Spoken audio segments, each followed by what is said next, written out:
Hi, this is Poker with Student Ministry Essentials, and the topic that we're going to talk about today is lead team ministry. Lead teams is a strategy for implementing ministry and making a lasting career of impacting thousands of youth and families through your student ministry. Now, what you do is important, so how you do it is also important, and how you attend to your call along the way. The problem is that except for implementing a different style of ministry or allowing it to be expressed in a contemporary form, we still pretty much are doing ministry the same way as we always have. Our strategy for initiating and implementing ministry is essentially the same. And it doesn't matter if you are an orange rethinker or a simple youth ministry model, a family-based fanatic, or a combination of any of the current expressions of youth ministry. The bottom line is that you're called to implement ministry and in some way to some target audience using a particular strategy. From our SME survey, we found that full-time student pastors spend about 75% of their time managing events, about 10% of their time nurturing and managing relationships, and about another 10% putting out fires, and 5% coordinating ministry with other staff. Now, the average youth leader spends 3.8 nights per week away from their home with their family with ministry-related responsibilities. Do you realize that 34% of youth ministers leave the ministry before age 30? Between 80 and 94% of youth leaders will quit before the age of 40. Look what happens between ages 30 and 40. 60% increase in attrition in only 10 years. At the very time that youth ministers should be getting their wings and becoming more mature and stable in their ministry career, that they end up leaving the ministry. You realize the average tenure of a youth minister in the United States is less than 7 years? A pro quarterback's tenure is 6.8 years, so our track record is not that good. Let's look at the top 4 reasons that the lifespan of a youth minister is so poor. First of all, there's burnout.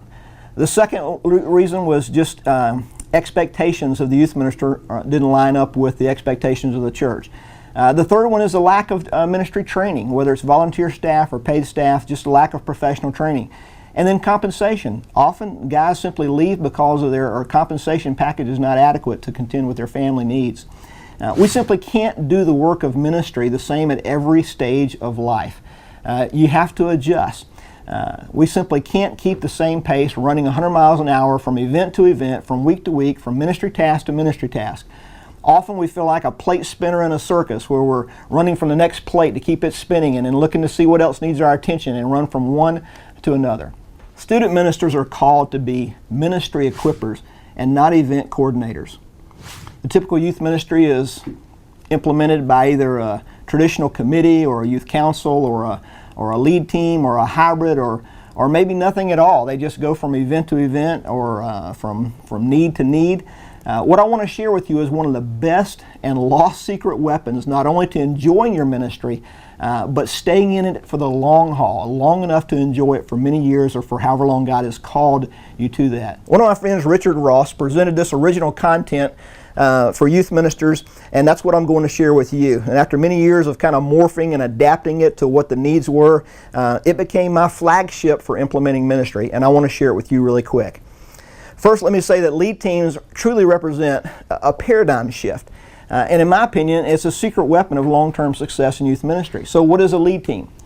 A lead team is a small group of teenagers, parents, and youth leaders who work together to plan, promote, and execute a major ministry event, a trip, or an ongoing ministry program. Now here's what a lead team is not. It's not a traditional committee. It's not an alternative to having one person in charge. It's not a committee that helps the youth leader do his or her job.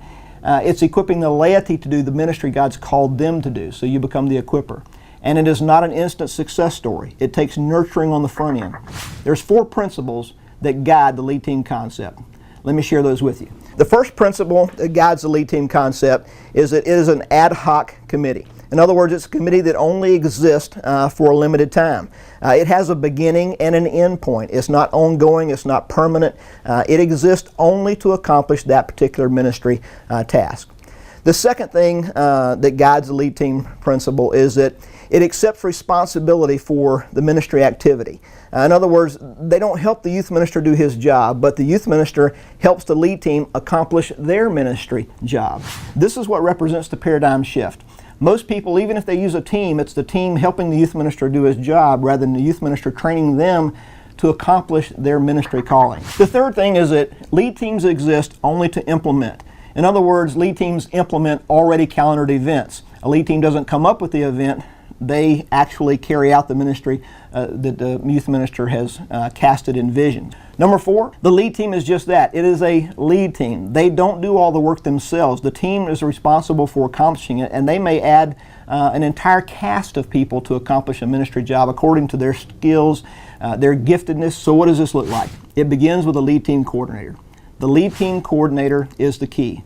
The person is basically the lay minister that you're going to equip, encourage, and turn loose to do whatever ministry task it is at hand that's in your vision. What you're doing in practical terms is you're transferring your resources, knowledge, and authority to this person to carry out the ministry. So I submit to you that any ministry that's not equipping the saints for the work of the kingdom is not really that healthy. It's not a mature ministry. Perhaps it's not even completely ministry at all. If I can serve you in youth ministry, please don't hesitate to contact me. Or if you have a problem or question concerning existing leadership teams or implementing a leadership team at your church, let me know. I'll be glad to help you. Thanks for watching Essential Shorts video.